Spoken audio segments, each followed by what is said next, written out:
Hello everyone. So இன்றைக்கி நம்ம lecture 2 தான் பார்க்க போகிறோம். ஸோ யூனிட்ஸ், டைமென்ஷன்ஸ் அண்ட் மெஷர்மெண்ட்டோட செகண்ட் பார்ட் வீடியோ தான் இது. ஸோ இந்த வீடியோவில் நம்ம பார்க்க போகிறது மெஷர்மெண்ட் ஆஃப் ஃபிசிக்கல் குவான்டிட்டி. அதாவது ஒரு ஃபிசிக்கல் குவான்டிட்டி எப்படி மெஷர் பண்ணுறோம் அண்ட் அது எப்படி கன்வெர்ட் பண்ணுறோம் அந்த மாதிரி தான் பார்க்க போகிறோம். ஓகே, ஸோ ஃபஸ்ட்டு இங்கே எந்த ஒரு ஃபிசிக்கல் குவான்டிட்டியை மெஷர் பண்ணாலுமே எந்த ஒரு ஃபிசிக்கல் குவான்டிட்டியை மெஷர் பண்ணாலுமே நமக்கு எப்போவுமே ஒரு ரெண்டு விஷயம் கிடைக்கும்.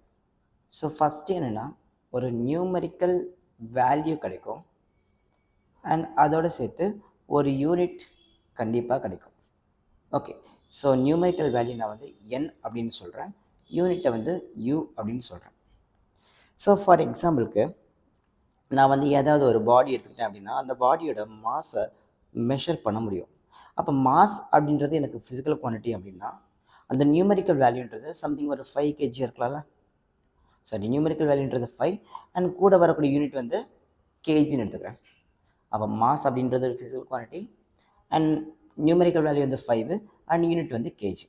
ஸோ அதே மாதிரி நான் ஒருவேளை லென்த் அப்படிங்கிற ஒரு ஃபிசிக்கல் குவான்டிட்டியை மெஷர் பண்ணுறேன் அப்படின்னா அது கண்டிப்பாக ஒரு 10 மீட்டர் அப்படின்னு ரெப்ரசன்ட் பண்ணுமா. அப்போ எந்த ஒரு ஃபிசிக்கல் குவான்டிட்டியை நான் மெஷர் பண்ணாலும் கண்டிப்பாக ஒரு நியூமரிக்கல் வேல்யூ கிடைக்கும், அதோடு சேர்த்து ஒரு யூனிட்டும் கிடைக்கும். ஓகே, ஸோ ஏற்கனவே லாஸ்ட் வீடியோலேயே நம்ம சிஸ்டம் ஆஃப் யூனிட்ஸ் பற்றி படிச்சிருக்கோம். ஸோ அதுபடி பார்க்கும்போது எனக்கு இப்போ இந்த மாஸ் அப்படிங்கிற ஃபிசிக்கல் குவான்டிட்டி இருக்கக்கூடிய சிஸ்டம் ஆஃப் யூனிட் கேட்டால் எம்கேஎஸ் சிஸ்டம் ஆஃப் யூனிட், அதாவது metre kilogram second system of unit. இப்போ நான் இந்த சிஸ்டம் ஆஃப் யூனிட், இந்த எம்கே சிஸ்டம் ஆஃப் யூனிட்ல இருந்து இதை நான் சிஜிஎஸ் சிஸ்டம் ஆஃப் யூனிட்டுக்கு கன்வெர்ட் பண்ணுறேன். ஸோ கன்வெர்ட் பண்ணால் நமக்கு என்ன கிடைக்கும்? இப்போ எம்கே சிஸ்டம் ஆஃப் யூனிட்டில் மாஸுக்கு கேஜின்னு ரெப்ரஸ் பண்ணுவோம். அதே மாதிரி சிஜிஎஸ் சிஸ்டம் ஆஃப் யூனிட்டில் மாஸை கிராமில் ரெப்ரசன்ட் பண்ணுவோமா, கிராமில் ரெப்ரசன்ட் பண்ணுவோம். அப்போ எனக்கு இதையே நான் கன்வெர்ட் பண்ணுறேன், இன்னொரு சிஸ்டம் ஆஃப் யூனிட்டுக்கு கன்வெர்ட் பண்ணுறேன். அப்போ மாஸ் அப்படின்ற ஃபிசிக்கல் குவான்டிட்டியை ஒரு சிஸ்டம் ஆஃப் யூனிட்லேருந்து இன்னொரு சிஸ்டம் ஆஃப் யூனிட் கன்வெர்ட் பண்ணுறேன் அப்படின்னா எனக்கு 5000 கிராம்னு கிடைக்கும். 5000 கிராம்னு கிடைக்கும். இப்போ எனக்கு இது கிடச்சிருக்கிறது CGS system of unit. So இங்கே நல்லா பார்த்தீங்கன்னா தெரியும், நான் ஒரு சிஸ்டம் ஆஃப் யூனிட்லேருந்து இன்னொரு சிஸ்டம் ஆஃப் யூனிட்டுக்கு கன்வெர்ட் பண்ணியிருக்கேன் அப்படின்னா என்னோடய நியூமரிக்கல் வேல்யூவில் ஒரு சேஞ்ச் இருக்குது, அதே மாதிரி யூனிட்லேயும் சேஞ்ச் இருக்குது. ஸோ அது எந்த மாதிரி சேஞ்ச், அதாவது டைரக்ட்லி ப்ரொபோர்ஷனலாக இன்வெர்ஸ்லி ப்ரொபோர்ஷனலாக அப்படின்றத நான் சொல்லிடுறேன் ஃபஸ்ட்டு. ஓகே, ஸோ இப்போ பார்த்தீங்கன்னா எனக்கு எம்கேஎஸ் யூனிட்டில் இருக்கும்போது நியூமரிக்கல் வேல்யூ 5, அதே சிஜிஎஸ் யூனிட்டுக்கு போயிடுச்சு அப்படின்னா நியூமரிக்கல் வேல்யூ 5000 இன்க்ரீஸ் ஆயிருக்கு. அதே மாதிரி எம்கேஎஸ் யூனிட்டில் இருக்கும்போது யூனிட் வந்து கேஜியில் இருக்குது, அதே சிஜிஎஸ் யூனிட்டுக்கு போகும்போது கிராமில் போயிருக்கு.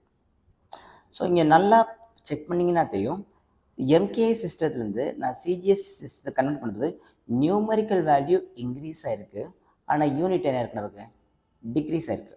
அப்போ நியூமரிக்கல் வேல்யூ இன்க்ரீஸ் ஆனால் யூனிட்டு டிக்ரீஸ் ஆகும் அண்ட் வைஸ் வெர்சாவாக நடக்கணுமா. அப்போ நம்ம சிம்பிளாக சொல்லணும் அப்படின்னா during the unit conversion, so during the unit conversion, அதை ஒரு சிஸ்டம் ஆஃப் யூனிட்லேருந்து இன்னொரு சிஸ்டம் ஆஃப் யூனிட்டுக்கு கன்வெர்ட் பண்ணுறோம் அப்படின்னா எனக்கு நியூமரிக்கல் வேல்யூ யூனிட் கூட இன்வெர்ஸ்லி ப்ரொபோர்ஷனலாக தான் இருக்கும், இன்வெர்ஸ்லி ப்ரொபோர்ஷனலாக தான் இருக்கும். ஓகே, அப்போ எனக்கு இதை நான் என்யூ ஈக்குவல் டு கான்ஸ்டன்ட்னு சொல்லிடலாமா. NU equal to constant, therefore n1u1 is equals to n2u2. So இந்த ஈக்குவேஷன் எதை மீன் பண்ணுது அப்படின்னா எனக்கு ஒரு சிஸ்டம் ஆஃப் யூனிட்லேருந்து இன்னொரு சிஸ்டம் ஆஃப் யூனிட்டுக்கு கன்வெர்ட் பண்ணணும், அதோட வேல்யூவில் எந்த சேஞ்சும் இல்லை. மேபி நியூமரிக்கல் வேல்யூ சேஞ்ச் ஆகிருக்கலாம், அதுக்கேற்ற மாதிரி யூனிட்டும் சேஞ்ச் ஆகிடுச்சுல்ல. அப்போ கண்டிப்பாக நமக்கு வேல்யூ என்ன ஆகும், சேஞ்ச் ஆகாமல் ரிமைன் சேம். அப்போ எனக்கு n1u1 அப்படின்றது value of the physical quantity in first system of unit and n2u2ன்றது value of the physical quantity in converted system of unit. அப்போ நமக்கு வேல்யூவில் எந்த சேஞ்சுமே இருக்காது, ஆனால் நியூமரிக்கல் வேல்யூ யூனிட் என்ன இருக்கும், கண்டிப்பாக சேஞ்ச் ஆகிருக்கும். ஸோ நியூமரிக்கல் வேல்யூ சின்ன நம்பர்லேருந்து பெரிய நம்பர் போயிருக்கு அப்படின்னா யூனிட்டு பெரிய யூனிட்லேருந்து கண்டிப்பாக சின்ன யூனிட்டுக்கு தான் போகும். ஏன்னா பேலன்ஸ் பண்ணும்ல, ஏன்னா வேல்யூ வந்து ஈக்குவலாக மெயின்டைன் பண்ணுறதுக்காக அந்த மாதிரி கன்வெர்ட் ஆகும். ஓகே, இப்போ இந்த n1 u1 equal to n2 u2ங்கிற equation எந்த மாதிரி நியூமெரிக்கலில் எதுக்கு யூஸ் ஆகுது அப்படின்றத பார்க்க போகிறோம். ஸோ இதுக்கு மோஸ்ட்லி எங்கே யூஸ் பண்ணணும்னா unit conversion. So problems based on unit கன்வர்ஷன்ஸில் தான் நமக்கு மோஸ்ட்லி யூஸ் பண்ணும். ஸோ அதுக்கு சில யூனிட் கன்வர்ஷனுக்கு தேவையான சில பேசிக்கான விஷயத்தை நம்ம வந்து கற்றுக்க போகிறோம். சில பேசிக்கான விஷயத்தை கற்றுக்கிட்டு இந்த n1 u1 equal to n2 u2 இந்த ஈக்குவேஷனை எப்படி நியூமெரிக்கலில் யூஸ் பண்ணலாம் அப்படின்றத கற்றுக்க போகிறோம். ஸோ இது ரொம்ப ஈஸி தான். So first mass conversion. So mass conversion அப்படின்னா ஒன்றும் இல்லை, ஜஸ்ட் 1 kgயில் எவ்வளோ கிராம் இருக்குது. ஸோ 1 kgயில் நமக்கு 1000 கிராம் இருக்கா. ஸோ நான் அதை வந்து 10⁻³ கிராம் அப்படின்னு எழுதிக்கிறேன். அண்ட் வைஸ் வர்சாவாக சொல்லணும் அப்படின்னா 1 கிராமில் 10⁻³ கிலோகிராம் சொல்லிடலாமா. ஓகே, நம்ம இதை எப்படி சொல்லலாம்? இப்போ எனக்கு 1 கிலோகிராமில் எனக்கு 10⁻³ கிராம். இப்போ இந்த கிராமை மட்டும் இங்கே வச்சுக்கிறேன். அப்போ இந்த 1 டிவைட் பை இது 10⁻³ கிலோகிராம்னு மாறுமா. ஸோ அப்போ எனக்கு 1 gram is equals to 10⁻³ kilogram. So இந்த மாதிரி தான் இந்த ஈக்குவேஷன் நமக்கு வந்துச்சு. Okay, so next length conversion.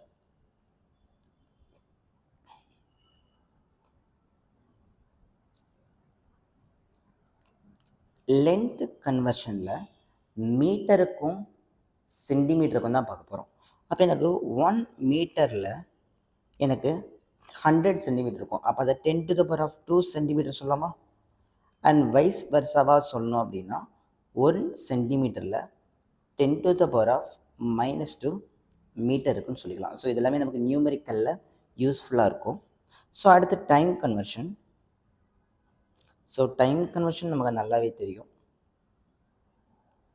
So time கன்வர்ஷனில் மொத்தம் 3 யூனிட் இருக்குது: hour, minute and second. So first 1 ஹவரில் எனக்கு 60 மினிட்ஸ் இருக்கும். அண்ட் வைஸ் வர்சாவாக சொல்லணும் அப்படின்னா 1 மினிட்டில் 1/60 ஹவர் இருக்கும் சொல்லிடலாமா. ஸோ நெக்ஸ்ட்டு 1 ஹவரில் 60 × 60 செகண்ட்ஸ், அது நமக்கு 3600 செகண்ட்ஸ் இருக்கும். அண்ட் வைஸ் வர்சாவாக சொல்லணும் அப்படின்னா 1 செகண்டில் 1/3600 ஹவர் இருக்குன்னு சொல்லிடலாம். அண்ட் அதே மாதிரி 1 மினிட்டில்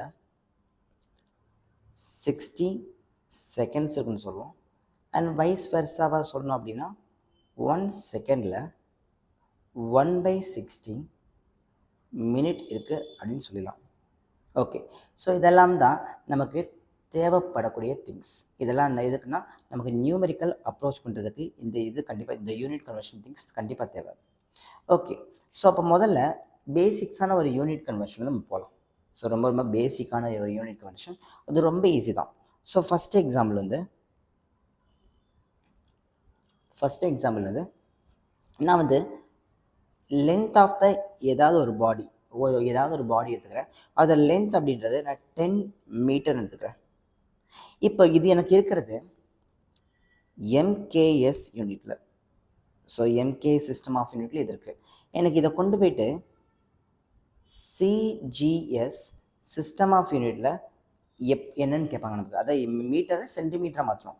இது ரொம்ப ஈஸி தானே, ஏன்னா நமக்கு ஆல்ரெடி தெரியும் 1 மீட்டரில் 100 சென்டிமீட்டர் இருக்கும். அப்போ எனக்கு 10 × மீட்டர். ஸோ அப்போ மீட்டராக சென்டிமீட்டராக கன்வெர்ட் பண்ணோம், 100ஆல் மல்டிப்ளை பண்ண பார்ப்போம். அப்போ நமக்கு 10⁻², நமக்கு அப்போ L = 100 அண்ட் ஒரு 0. ஸோ 1000 சென்டிமீட்டர் இருக்கும். அப்போ எனக்கு 1 மீட்டரில் கேட்டால் 10 மீட்டரில் கேட்டால் 1000 சென்டிமீட்டர், அடுத்து 10⁻³ சென்டிமீட்டர். இது ரொம்ப ஈஸி தான், ஏன்னா இங்கே ஒரு சிங்கிள் யூனிட் தான் இருக்குது. மீட்டர் அப்படிங்கிற ஒரு சிங்கிள் யூனிட் தான் இருக்கிறனால. இதுவே மல்டிபிள் யூனிட்ஸ், அதாவது 2 or more யூனிட்ஸ் வந்து எப்படின்னு செக் பண்ணலாம். ஸோ எக்ஸாம்பிள் 2 வந்து நான் ஒரு ஒரு கொஸ்டின் எடுத்துக்கிறேன். ஒரு 2 யூனிட் வர மாதிரி ஏதாவது ஒரு கொஸ்டின் எடுத்துக்கிறேன். ஸோ நமக்கு acceleration due to gravity G value தெரியும். Acceleration due to gravity, acceleration due to gravity g value நமக்கு தெரியும், which is equals to 9.8 meter s power minus 2 metre per second square. So metre s power minus 2. இங்கே மொத்தம் நமக்கு 2 unit வந்துருச்சு. இப்போ இந்த 2 யூனிட்டை கன்வெர்ட் பண்ணுறதுக்கு தான் நமக்கு அந்த n1 u1 equal to n2 u2 method தேவைப்படும். ஸோ இதில் எப்போவுமே கிவனில் இருக்கக்கூடிய அந்த வேல்யூவை n1 அப்படின்னு வச்சுக்கணும், அண்ட் கிவனில் இருக்கக்கூடிய அந்த யூனிட்டை u1 அப்படின்னு வச்சுக்கணும். ஓகேங்களா? ஓகே, அப்போ நான் கிவனை வந்து எடுத்து எழுதுகிறேன். ஸோ அப்போ எனக்கு இந்த கொஸ்டினில் n1 அப்படின்றது 9.8 அண்ட் n2 அதைத்தான் நான் கண்டுபிடிக்க போகிறேன், தெரியாது. u1 அப்படின்றது ms பவர் மைனஸ் 2, ஆனால் u2வை u1 வச்சே சொல்லிடலாம். இப்போ நான் இங்கே இருக்கிறது எனக்கு எந்த சிஸ்டம் ஆஃப் யூனிட் இருக்குன்னு கேட்டால் எம்கேஎஸ் சிஸ்டம் ஆஃப் யூனிட் இருக்குது. நான் இதை கொண்டு போயிட்டு சிஜிஎஸ் சிஸ்டம் ஆஃப் யூனிட் தான் கன்வெர்ட் பண்ண போகிறேன். அப்போ கணக்குப்படி மீட்டர், அப்படி மீட்டர்ன்றது லென்த்தோட யூனிட்டா. இப்போ இதை சிஜிஎஸ்ல பார்க்க எப்படி இருக்கும், நமக்கு சென்டிமீட்டர் இருக்கும். அப்போ மீட்டரை சென்டிமீட்டருக்கு மாற்றணும். செகண்டு அப்படியே தான் இருக்கும், ஏன்னா எம்கே சிஸ்டத்துலேயும் சிஜிஎஸ் சிஸ்டத்துலேயும் டைமோட யூனிட் செகண்ட் தான். அப்போ அதில் எந்த மாற்றமே இல்லை. அப்போ யூ1 வச்சு யூ2 நம்ம எழுதிடலாம். ஓகே, இப்போ தான் நமக்கு அந்த யூனிட் கன்வர்ஷன் ஃபார்முலா யூஸ் பண்ண போகிறோம். அது நமக்கு என்னென்னா n1 u1 is equals to n2 u2. நமக்கு தேவையானது n2 மட்டும்தான். அப்போ n2 is equals to n1 u1 by u2. Okay, so மொத்தம் ஓகே, இது எப்படி ஞாபகம் வச்சுக்கணும்னா n1ஓட வேல்யூ வந்து 9.8. ஸோ u1 ஃபில்அப் பண்ணோம் அப்படின்னா மொத்தம் u1ல எத்தனை யூனிட்ஸ் இருக்குன்னு செக் பண்ணுங்கள். இங்கே மீட்டர் அப்படின்றது ஒரு யூனிட்டு, செகண்ட் அப்படிங்கிற ஒரு யூனிட். ஸோ கண்டிப்பாக u1ல 2 யூனிட் இருந்தால் u2லேயே 2 யூனிட் தான் இருக்கும். அப்போ எத்தனை யூனிட்ஸ் இருக்கோ அத்தனை ப்ராக்கெட்ஸ் ஓப்பன் பண்ணிக்கோங்க. ஸோ அப்போ முதல்ல ஒரு ப்ராக்கெட்டு, செகண்ட் ஒரு ப்ராக்கெட்டா. ஸோ நெக்ஸ்ட்டு எதுக்காவது பவர் இருக்கான்னு செக் பண்ணு. அதாவது மீட்டரோட பவர் 1 தான், அது பிரச்சனை இல்லை. ஆனால் எஸ்ஸுக்கு பவரில் -2 இருக்கா. அப்போ அந்த -2வை செகண்ட் ப்ராக்கெட்டுக்கு மேலே காமனாக போட்டுக்கோங்க. இப்போ நெக்ஸ்ட் ஸ்டெப்பு யூனிட்ஸை உள்ள ஃபாலோ பண்ணுங்கள். அப்போ ஃபஸ்ட்டு ப்ராக்கெட்டில் மேலே மீட்டர், ஏன்னா u1க்கு மேலே மீட்டர் இருக்குது, கீழே இப்போ சென்டிமீட்டர் இருக்கும். அண்ட் மேலே செகண்ட் இருக்கும், கீழேயும் செகண்ட் தான் இருக்கும். Okay, done. Okay, next step பண்ணால் இந்த செகண்ட்ஸ் பை செகண்ட் அது 1 ஆயிருமா. 1க்கு பவரில் -2, எந்த ஒரு பவர் வந்தாலுமே அது நமக்கு என்ன மாறும், 1ஆக தான் மாறும். அப்போ இது ஃபுல்லாக வந்து 1ஆக சேஞ்ச் ஆயிரும், 1 அப்படின்னு மாறும். அப்போ எனக்கு n2ஓட மொத்த value n2 is equals to 9.8. So மேலே ஒரு மீட்டர் இருக்குது, கீழே ஒரு சென்டிமீட்டர் இருக்குது. ஓகே, நம்ம எதுக்கு கன்வெர்ட் பண்ண போகிறோம், நம்ம கன்வெர்ட் பண்ண போகிறது சிஜிஎஸ்க்கு தான். ஆல்ரெடி நமக்கு சென்டிமீட்டர் சிஜிஎஸ் தான். அப்போ மீட்டரை மட்டும் நம்ம சென்டிமீட்டரை மாற்றினா போதுமா. ஏன்னா மீட்டர்ன்றது எம்கேஎஸ்ஸு, சென்டிமீட்டர் சிஜிஎஸ். ஆல்ரெடி இது சிஜிஎஸ்ல தான் இருக்குது. அப்போ இதை மட்டும் சிஜிஎஸ்க்கு கன்வெர்ட் பண்ணால் போதும். எதை, மீட்டரை சிஜிஎஸ்க்கு கன்வெர்ட் பண்ணால் போதும். ஓகே, அப்போ இப்போ தான் யூஸ் பண்ண போகிறோம். அந்த 1 மீட்டரில் எத்தனை சென்டிமீட்டர் இருக்கும், அது நமக்கு 10⁻²2 சென்டிமீட்டர் இருக்கும். ஸோ கீழே இருக்க யூனிட்டை டச் பண்ண வேணால் அந்த சென்டிமீட்டராகவே இருக்கட்டும். இப்போ நமக்கு சென்டிமீட்டர் கேன்சல் வரும். அப்போ கேன்சல் ஆயிடுச்சுன்னா n2ஓட வேல்யூ 9.8 இன்ட்டு 10⁻². அப்போ n2 அப்படின்னு நமக்கு 980. இதுதான் எனக்கு தேவையான நியூமெரிக்கல் வேல்யூ n2. ஓகே, நமக்கு அப்போ n2 கிடச்சிருச்சு. அப்போ எனக்கு இந்த g வேல்யூ, இந்த value of g in CGS யூனிட்டில் கேட்டால் n2 வந்து 980 அண்ட் u2 வந்து சென்டிமீட்டர் எஸ் பவர் -1. ஸோ இதுதான் எனக்கு தேவையான acceleration due to gravity in CGS system of unit. Okay, இது ஒரு எக்ஸாம்பிள். இதே மாதிரி இன்னொரு எக்ஸாம்பிள் பார்க்கலாம். இப்போ நான் வந்து ஏதாவது ஒரு பாடியோட டென்சிட்டியை மெஷர் பண்ணுறேன். ஸோ எனக்கு டென்சிட்டி அப்படின்றது ஒரு 50 போட்டுக்கலாம். Numerical value 50. கண்டிப்பாக அதோட யூனிட் நமக்கு தெரியும். யூனிட் வந்து kilogram metre power -3. So kilogram metre power -3. Okay. So kilogram metre power minus 3. ஒரு நிமிஷம். ஆக்சுவலாக இதை சால்வ் பண்ணுறதுக்கு இன்னொரு மெத்தடும் இருக்குது. இதை விட கொஞ்சம் ஈஸியான மெத்தட் தான். அந்த மெத்தடையும் நான் சொல்லி கொடுத்துறேன். So method 2. ஸோ மெத்தட் 1 விட மெத்தட் 2 கொஞ்சம் ஈஸியாக தான் இருக்கும். ஸோ மெத்தட் 2ன்னா இப்போ எனக்கு ஜி வேல்யூ வந்து 9.8 metre S power minus 2 MS power minus 2. Okay, இது நமக்கு கிவனில் இருக்குது. நீ இப்போ நெக்ஸ்ட் ஸ்டெப்பில் இந்த 9.8 அப்படியே எழுதிக்கலாம். ஸோ நெக்ஸ்ட்டு இந்த மீட்டரை மட்டும் அப்படியே டைரெக்டாகவே கன்வெர்ட் பண்ணிடும். ஸோ 1 மீட்டரில் நமக்கு 10⁻² சென்டிமீட்டர் இருக்குமா? அப்போது ப்ராக்கெட் ஓப்பன் பண்ணு. 10⁻² சென்டிமீட்டர் எழுதியாச்சு. ஸோ நெக்ஸ்ட் ஸ்டெப்பில் நெக்ஸ்ட்டு இந்த எஸ் பவர் மைனஸ் 2 அப்படியே கன்வெர்ட் ஆகாது, அதனால் அப்படியே எழுதிக்கோ. அப்போ எஸ் பவர் மைனஸ் 2 அப்படியே நமக்கு வரும்.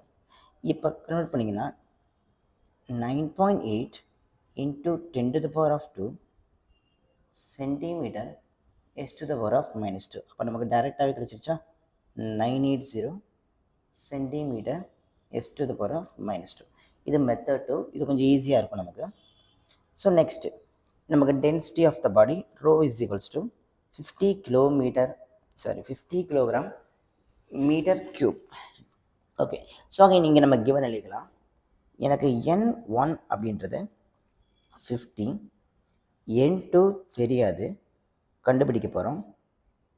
அண்ட் U1 அப்படின்றது இங்கே எழுதியிருக்கிறது அப்படியே வருமா? Kilogram m power minus 3. And U2 மூலத்துக்கு U2 வேணும்னா இது எங்கேருந்து இதை கன்வெர்ட் பண்ணுறோன்னு தெரியணும்ல. ஓகே, ஸோ இப்போ எனக்கு இது இருக்கிறது MK சிஸ்டம் ஆஃப் யூனிட்டில் இருக்குமா? இதை நான் எடுத்துகிட்டு போயிட்டு அகைன் CGS சிஸ்டம் ஆஃப் யூனிட்டில் தான் கன்வெர்ட் பண்ண போகிறேன். ஓகே, அப்போ CGS சிஸ்டத்தில் U2 நமக்கு பார்க்க எப்படி இருக்கும்? கிலோகிராமுக்கு பதிலாக கிராமு அண்ட் மீட்டர் கியூபுக்கு பதிலாக சென்டிமீட்டர் பவர் மைனஸ் 3. ஓகே, இதுதான் நமக்கு தேவையான டீட்டெயில்ஸ். இப்போ நம்ம ஃபார்முலா போடுவோம். எனக்கு N2 அப்படின்றது N1 U1 by U2 ஆயிருமா? ஓகே, ஸோ N1 அப்படின்றது நமக்கு 50, அது நம்மளோட கிவன்லேயே இருக்குது. சாரி, இங்கே N2 வராது. ஓகே, இங்கே N2 தான் நம்ம கண்டுபிடிக்க போகிறோம். ஸோ N2 கண்டுபிடிக்க போகிறோம். ஸோ N1 தான் நமக்கு 15 தெரியும். ஸோ நெக்ஸ்ட்டு U1 மொத்தம் இங்கே மொத்தம் எத்தனை யூனிட் இருக்குங்க? 2 யூனிட் இருக்குது. அப்போ 2 ப்ராக்கெட் ஓப்பன் பண்ணலாமா? ஸோ நான் மொத்தமாக இப்போ 2 ப்ராக்கெட் ஓப்பன் பண்ணிட்டேன். இப்போ கிலோகிராமுக்கு பவரில் எதுவுமே இல்லை, ஆனால் மீட்டரோட பவரில் மைனஸ் இருக்குது. அப்போ இங்கே ஒரு -3 போட்டுக்கணும். ஸோ அப்போ மேலே கிலோகிராமு, கீழே கிராமு, அண்ட் மேலே மீட்டர், கீழே சென்டிமீட்டர். ஸோ எப்போவுமே கீழே இருக்கிற பவரை மட்டும் சேஞ்ச் பண்ணு, மேலே உள்ள பவரை கீழே இருக்கிற பவரை ஃபுல்லாக அப்படியே விட்டுரு, மேலே இருக்கிற பவரை மட்டும் சேஞ்ச் பண்ணும். அப்போ கிராம் அப்படியே இருக்கும், மேலே மட்டும் 10⁻³ கிராம்னு சேஞ்ச் ஆகும். ஸோ கீழே சென்டிமீட்டர் அப்படியே இருக்கும், மேலே 10⁻² சென்டிமீட்டர் அப்படி வரும். இங்கே பவரில் ஒரு -3 இருக்குது. ஸோ எப்பவும் போல் இந்த யூனிட் கிராம் கட் ஆயிரும், சென்டிமீட்டர் கட் ஆயிரும். ஸோ அப்போ ரிமைனிங் இருக்கிறது இது ஒரு 15 into 10⁻³ மல்டிப்ளைடு வித் இப்போ 10⁻², அதோட பவரில் ஒரு -3 இருக்குது. அப்போ ரெண்டு சேர்ந்து 10⁻⁻6 ஆயிருமா? ஸோ அப்போ இந்த 10⁻³ 10⁻⁻6 சேர்ந்து 10⁻⁻3 கொடுக்கும். அப்போ இது மொத்தமாக நமக்கு 50 into 10⁻⁻3 அல்லது 5 into 10⁻². இதான் எனக்கு தேவையான நியூமெரிக்கல் வேல்யூ N2. ஓகே, அப்போ எனக்கு the density of the body is equals to 5 into 10⁻². So okay, so நமக்கு யூனிட் நமக்கு என்னது? கிலோகிராம் மீட்டர் பவர் -3 MKஸில். அப்போ கிராம் சென்டிமீட்டர் பவர் -3. இதான் நமக்கு density of the body in CGS யூனிட்டில் கிடச்சிருக்கு. ஓகே, ஸோ இந்த மெத்தட் 2லேயும் நம்ம சால்வ் பண்ணி பார்க்கலாமா? ஸோ ஓகே, ஸோ அப்போ நமக்கு மெத்தட் 2ல் சால்வ் பண்ணோம் அப்படின்னா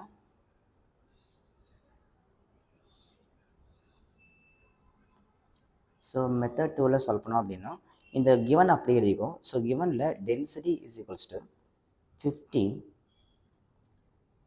கிலோகிராம் எம் பவர் மைனஸ் 3 இருக்குது. ஸோ அப்போ இந்த 50 அப்படியே எடுத்துக்கோ. இந்த கிலோகிராமை அப்படியே கன்வெர்ட் பண்ண அப்படின்னா 10 to the power of plus 3 கிராம்னு மாறும். ஸோ நெக்ஸ்ட் இந்த மீட்டரை மட்டும் கன்வெர்ட் பண்ணு. அப்போ அதை 10 to the power of 2 centimetre. So bracket போட்டு பவரில் மீட்டருக்கு பவரில் இருக்க மைனஸ் 3 அப்படியே கீழே இருக்குது. அப்போ எடுத்தேன் அப்படின்னா இது அப்படியே 50, இது 10 to the power of 3, இது ஒரு 10 to the power of minus 6, இது கிராம் சென்டிமீட்டர் பவர் மைனஸ் 3 இருக்குமா. ஸோ இது எல்லாமே கேன்சல் பண்ணிங்கன்னா 5 into 10 to the power of minus 2 gram centimetre power minus 3. So இதுதான் நமக்கு கிடைக்கிற ஆன்சர். ஓகே, நமக்கு செகண்ட் எக்ஸாம்பிளும் புரிஞ்சிருச்சு.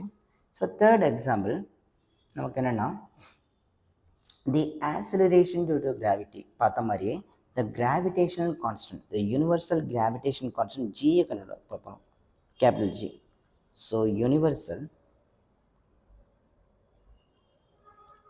gravitational constant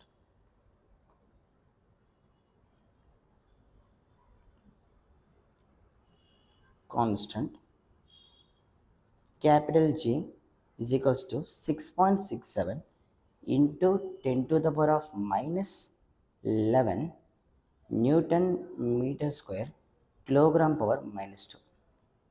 ஓகே, இதுதான் வந்து கேபிட்டல் ஜியோட unit, newton metre square kilogram power minus 2. இதை நம்ம கன்வெர்ட் பண்ண போகிறோம். ஸோ அதுக்கு ஃபஸ்ட்டு N1 என்ன, U1 என்ன, U2 என்ன, இது எல்லாமே எழுதிடலாமா?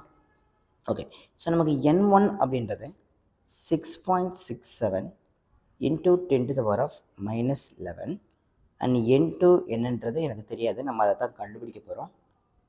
ஸோ நெக்ஸ்ட்டு U1 அப்படின்றது நியூட்டன் இருக்குது. So newton metre square kilogram power minus 2. இப்போ இந்த நியூட்டன் அப்படின்றது ஃபோர்ஸோட யூனிட் தானே. அப்போ ஃபோர்ஸோட யூனிட் நமக்கு என்னது, கிலோகிராம் எம்எஸ் பவர் மைனஸ் 2. அப்போ அந்த நியூட்டனுக்கு பதிலாக நான் இதை எழுதியிருக்கேன். ஸோ நெக்ஸ்ட் இருக்க மீட்டர் ஸ்கொயரு, அடுத்து இருக்கக்கூடிய கேஜி பவர் மைனஸ் 2. அப்போ மொத்தமாகவே என்னோடய U1 அப்படின்றது KG power minus 1 metre power 3 S power minus 2 வரைக்கும். அப்போ U2 நமக்கு என்ன இருக்கும், இந்த கேஜி பவர் மைனஸ் 1க்கு பதிலாக கிராம் பவர் மைனஸ் 1, இந்த மீட்டர் கியூபுக்கு பதிலாக centimetre cube, second power minus 2 அப்படி நமக்கு கீழே இறங்கிடும். ஏன்னா அது எந்த சேஞ்சுமே இருக்காது, எந்த ஒரு சிஸ்டம் ஆஃப் யூனிட்லேயும் time always measured in second தான். ஓகே, இப்போ நமக்கு தேவையான எல்லாமே கிடச்சிருச்சு. ஸோ நம்ம ரெண்டு மெத்தட்லேயுமே சால்வ் பண்ண போகிறோம். ஸோ ஃபஸ்ட்டு மெத்தட் 1ல் சால்வ் பண்ணுவோம்.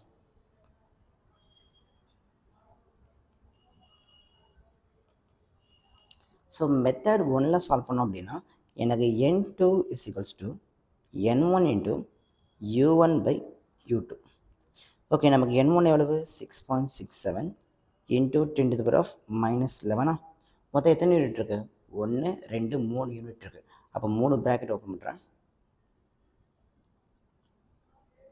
இதில் யாருக்கெல்லாம் பவர் இருக்குதுன்னு செக் பண்ணணும். ஸோ நம்ம பவர் இருக்குது எது இருக்குதுன்னு செக் பண்ணுவோம். கிராமோட பவரில் மைனஸ் 1 இருக்குது, சென்டிமீட்டரோட பவரில் மைனஸ் ப்ளஸ் 3 இருக்குது, செகண்டோட பவரில் மைனஸ் 2 இருக்குது. அப்போ எல்லாத்துக்குமே பவர் இருக்குது. அப்போ ஃபஸ்ட்டு ப்ராக்கெட்டுக்கு மேலே மைனஸ் 1, செகண்ட் ப்ராக்கெட்டுக்கு மேலே 3, தேர்டு ப்ராக்கெட்டுக்கு மேலே மைனஸ் 2. இப்போ யூனிட்ஸை ஃபில்லப் பண்ணலாம். ஸோ ஃபஸ்ட்டு கிலோகிராமுக்கான இது, அப்போ கீழே கிராம் வரும். அடுத்த மீட்டருக்கு, அப்போ கீழே சென்டிமீட்ரு, இது செகண்டு. ஸோ எப்போவுமே இந்த செகண்ட் வருது கேன்சல் ஆகும், ஏன்னா ஈக்குவல் டு 1 இருக்குல்ல. எஸ் பை எஸ்ன்றது 1, 1ஓட பவரில் எது வந்தாலும் அது 1 தான். அப்போ ரிமைனிங் இருக்குது, அப்போ எழுத 6.67 into 10 to the power of minus 11. So நான் என்ன சொல்லியிருக்கேன், கீழே இருக்க யூனிட் அப்படி விட்டுட்டு மேலே மட்டும் கன்வெர்ட் பண்ணுவோம். அப்போ கிராம் அப்படியே இருக்கட்டும். அப்போ மேலே மட்டும் 10 to the power of 3 கிராம்னு வருமா. ஸோ பவரில் ஒரு மைனஸ் 1 இருக்குது. ஸோ மேலே மீட்டர் இருக்குது, அப்போ அது 10 to the power of 2 சென்டிமீட்டர்னு முக்கியம் மேலே வரும். கீழே திரும்பவும் சென்டிமீட்டர் வருமா. ஸோ அப்போ பவரில் 3 இருக்குது, சென்டிமீட்டர் கேன்சல், கிராம் கேன்சல். அப்போ ரிமைனிங் இருக்கிறது 6.67 into 10 to the power of minus 11. இது ஒரு 10 to the power of plus 3, அதுக்கு பவரில் ஒரு மைனஸ் 1 இருக்குது. அப்போ மைனஸ் 3 ஆகுமா. ஸோ நெக்ஸ்ட் இது 10 to the power of 2 அதுக்கு பவரில் 3 இருக்குது, அப்போ 10 to the power of 6ன்னு வரும். ஓகே, ரிமைனிங் இருக்கலாம் பார்ப்போம். ஸோ 6.67 அப்படின்னு நமக்கு கிடைக்கும். இப்போ 10 to the power of -3 இது 10 to the power of -11, அப்போ 10 to the power of -14 வருமா? இந்த 10 to the power of -14 10 to the power of 6ஓட சேர்ந்து 10 to the power of -8 மாறும். அப்போ என்னோட the universal gravitation constant Gயோட வேல்யூ 6.67. இப்போ எனக்கு கிடைச்சது N2 தான். அப்போ எனக்கு 6.67 into 10 to the power of -8. So units வந்து இங்கே பார்த்து போட்டுக்கோம். U2 gram inverse centimetre power 3.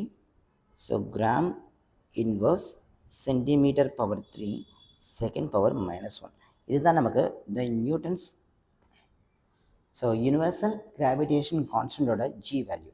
Okay, so நம்ம நெக்ஸ்ட்டு பார்க்க போகிறது இதோட மெத்தட் 2. ஸோ யூஸ்வலாக மெத்தட் 2 தான் ரொம்ப ஈஸியான மெத்தட். ஸ்டில் நீங்கள் 2 மெத்தடையுமே கற்றுக்கோங்க. ஓகே, செகண்ட் மெத்தட் படி அந்த ஜியோட வேல்யூ அப்படியே எழுதிக்கும். G is equals to 6.67 into 10 to the power of -11. So 6.67 into 10 to the power of -11 kilogram inverse. So kilogram power -1 இதை போட்டிருக்கேன். ஸோ அப்போ மீட்டர் பவர் 3 இதையும் போட்டாச்சு. அடுத்து S to the power of -2. Okay, so 6.67 into 10 to the power of -11. இந்த KG அப்படின்றத 10 to the power of 3 கிராம்னு போட்டு பவரில் ஒரு -1 போட்டப்போமா. ஸோ நெக்ஸ்ட்டு மீட்டர் கியூப், அப்போ சென்டிமீட்டர் அப்போ நமக்கு 10 to the power of 2 centimetre the whole to the power of 3 S power -2 அப்படியே தான் இருக்கும். ஸோ அப்போ 6.67 into 10 to the power of -11.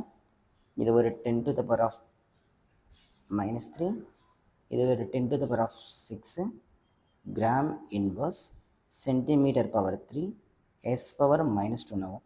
So இதெல்லாம் போட்டிங்கன்னா 6.67 into 10 to the power of -8 gram inverse centimetre power 3 S power -2 இந்த மாதிரி கிடைக்கும். So இதான் நமக்கு த யூனிவர்சல் கிராவிடேஷன் கான்ஸ்டன்ட் ஜியோட CGS value. Okay, so next பார்க்க போகிறது ஒரு முக்கியமான ஒரு பார்ட்டு. ஸோ அது என்னென்னா, இப்போ ஃபோர்ஸ் இருக்குல்ல, இந்த யூனிட் ஆஃப் ஃபோர்ஸ் நமக்கு என்னது? இந்த யூனிட் ஆஃப் ஃபோர்ஸ்னு கேட்டால் அது கிலோகிராம் MS பவர் -2. அதே மாதிரி யூனிட் ஆஃப் எனர்ஜின்னு கேட்டால் அது கிலோகிராம் m² S பவர் -2. இது எல்லாமே வந்து ஃபஸ்ட்டு கிளாஸ்லேயே பார்த்துருப்போம், பார்ட் 1 வீடியோலேயே பார்த்துருப்போம் இது எப்படி கண்டுபிடிக்கிறது அப்படின்ட்டு. ஓகே, இப்போது என்ன பண்ணுவாங்க அப்படின்னா, இந்த கிலோகிராம் MS பவர் -2 அவங்க ஷார்ட்டாக எழுதுறதுக்காக நியூட்டன் அப்படிங்கிற யூனிட் யூஸ் பண்ணுவாங்க. அதாவது நியூட்டன் அப்படிங்கிற சயின்டிஸ்ட்டை ஆனர் பண்ணுறதுக்காக. அதே மாதிரி இந்த கிலோகிராம் m² S பவர் -2 இருக்குல்ல, இதை வந்து ஜூல் அப்படிங்கிற இதில் ரெப்ரசன்ட் பண்ணுவாங்க, ஜூல். அப்போ யூனிட் ஆஃப் எனர்ஜி கேட்டால் ஜூல்னு சொல்கிறோம், யூனிட் ஆஃப் ஃபோர்ஸ்னு கேட்டால் நியூட்டன். அப்போ ஆக்சுவலாக இதைத்தான் நியூட்டன் சொல்கிறாங்க, அண்ட் இந்த யூனிட் தான் ஜூல்னு சொல்கிறாங்க. ஸோ அப்போ கண்டிப்பாக இந்த நியூட்டன் அப்படின்றது எஸ்ஐ யூனிட். அப்போ கரஸ்பாண்டிங் அதுக்கு ஒரு CGS யூனிட் இருக்குன்னு தெரியும். இதோட கரஸ்பாண்டிங் CGS யூனிட் என்ன? Gram centimetre S power -2. அதே மாதிரி இதோட கரஸ்பாண்டிங் CGS யூனிட் நமக்கு என்ன இருக்கும்? Gram centimetre square S power -2. So நம்ம எப்படி இந்த கிராம் MS பவர் -2 நியூட்டன் சொல்கிறோமோ, அதே மாதிரி இந்த கிராம் சென்டிமீட்டர் S பவர் -2 அவங்க டயன் அப்படின்னு சொல்லுவாங்க. டயன் அப்படின்றது ஒரு சயின்டிஸ்டோட நேம் தான். அதே மாதிரி இந்த gram centimetre square S power -2 அவங்க எர்க்ஸ்ன்னு சொல்லுவாங்க. எர்க்ஸ் அதுவும் ஒரு சயின்டிஸ்டோட நேம் தான். இப்போ நம்ம நெக்ஸ்ட் என்ன பார்க்க போகிறோம்னா, ஒரு நியூட்டனில் எவ்வளவு எர்க்ஸ் இருக்கும், அதாவது 1 newton is equals to how many டயன்ஸ்ன்னு பார்க்க போகிறோம். அதே மாதிரி 1 ஜூல் அப்படின்றதுக்கு உள்ள ஹவு மெனி எர்க்ஸ், இது ரெண்டையுமே நம்ம கண்டுபிடிக்க போகிறோம். இது எது கண்டுபிடிக்கிறோம் அப்படின்னா, நான் சொல்கிறேன் எது கண்டுபிடிக்கிறோம் அப்படின்ட்டு. ஓகே, ஸோ ஃபஸ்ட்டு 1 நியூட்டனில் எத்தனை டைன்ஸ்? அதுக்கு எனக்கு கிவனில் 1 நியூட்டன் இருக்குது. ஸோ அப்போ எனக்கு எஃப் இஸ் ஈக்குவல்ஸ் டு கிவனில் 1 நியூட்டன் இருக்குது, which is equals to 1 kilogram ms power minus 2. நான் என்ன பண்ணுறேன்னா மெத்தட் 2 யூஸ் பண்ணி இதை கன்வெர்ட் பண்ணுறேன். ஸோ மெத்தட் 2 யூஸ் பண்ணி இதை நான் சால்வ் பண்ண போகிறேன். அப்போ எனக்கு எஃப் இஸ் ஈக்குவல்ஸ் டு 1 அப்படி இருக்கட்டும். ஒரு 1 கிலோகிராமில் எவ்வளோ கிராம் இருக்கும்? 10 to the power of 3 gram இருக்குமா? அதே மாதிரி 1 மீட்டரில் 10 to the power of 2 centimetre இருக்குமா? ஸோ அந்த எஸ் பவர் மைனஸ் 2 அப்படியே கீழே இருக்கும். அப்போ எனக்கு மொத்தமாக F is equals to 10 to the power of 5 gram centimetre S power minus 2. Okay, இந்த gram centimetre S power minus 2 தான் என்ன சொல்கிறாங்க? அவங்க டைன்ஸ்ன்னு சொல்லுவாங்க. அப்போ இங்கேருந்து சொல்லிடலாம், ஒரு நியூட்டன் அப்படின்றது 10 to the power of 5 டைன்ஸ் சொல்லிடலாமா? 10 to the power of 5 டைன்ஸ் சொல்லலாமா? ஸோ அப்போ நமக்கு 1 நியூட்டன்றது 10 to the power of 5 dynes. And similarly 1 joule. So energy is equals to 1 joule இருக்கு. இந்த 1 ஜூலை அங்கே 1 kilogram M square S power minus 2 இந்த மாதிரி தான் ரெப்ரசன்ட் பண்ணுவாங்க. அப்போ 1 ஜூலில் எவ்வளோ ஒர்க்ஸ் இருக்குன்னு தான் பார்க்குறோம். அப்போ நமக்கு 1 into 10 to the power of 3 gram 10 to the power of 2 centimetre the whole square இருக்குது. And S to the power of minus 2. அப்போ இது ஒரு 10 to the power of 3, இது ஒரு 10 to the power of 4 gram centimetre square S power minus 2. திரும்ப இந்த gram centimetre square S power minus 2 அங்கே dynes சொல்லுவாங்களா? அப்போ இங்கேருந்து 1 joule is equals to 10 to the power of 7 டைன்ஸ்னு சொல்லுவாங்க. 10 to the power of 7 டைன்ஸ் அப்படின்னு சொல்லுவாங்க. ஓகே, ஸோ இப்போ எதுக்கு சார் இதில் நம்ம கண்டுபிடிக்கிறோம் அப்படின்னா இந்த பர்பஸ்க்கு தான். ஸோ இந்த கேஸில் யூனிவர்சல் கிராவிடேஷன் கான்ஸ்டன்ட் ஜி இருக்குல்ல, இதோட யூனிட்டில் பார்த்தீங்கன்னா இங்கே ஒரு நியூட்டன் இருக்குது. பட் நமக்கு இது வரைக்கும் நியூட்டனை டைன்ஸுக்கு கன்வெர்ட் பண்ண தெரியாதனால அந்த நியூட்டன் என்ன பண்ணிக்கிட்டோம், இந்த கிலோகிராம் எம்எஸ் பவர் மைனஸ் 2ன்னு கன்வெர்ட் பண்ணிக்கிட்டோம். பட் இனிமேல் நம்ம நியூட்டன் எங்கேயாவது பார்த்தோன்னா கன்வெர்ட் பண்ணாமலே டைரெக்டாக அந்த ப்ராப்ளத்தை ஒர்க் அவுட் பண்ண முடியும். ஃபார் எக்ஸாம்பிளுக்கு நான் அதே ப்ராப்ளம் திரும்ப போட்டு காமிக்கிறேன். Gravitation constant G is equals to 6.67 into 10 to the power of minus 11 newton metre square kg power minus 2. இதான் நமக்கு யூனிட். நம்ம நியூட்டனை பிரேக் பண்ணாமல் இனிமேல் அப்படியே ஒர்க் அவுட் பண்ணுறோம். அப்போ நமக்கு 6.67 into 10 to the power of minus 11 போட்டு, இப்போ நியூட்டன்றது நமக்கு டைன்ஸ்க்கு தெரியும்ல, அப்போ அதை 10 to the power of 5 டைன்ஸா 10 to the power of 5 டைன்ஸ்னு கன்வெர்ட் ஆகிடுச்சு. அதேமாதிரி மீட்டர் அப்படின்றத 10 to the power of 2 சென்டிமீட்டர்னு convert பண்ணிக்கலாம். பவரில் ஒரு ஸ்கொயர் இருக்குது. ஸோ அடுத்து கிலோகிராம் பவர் மைனஸ் 2.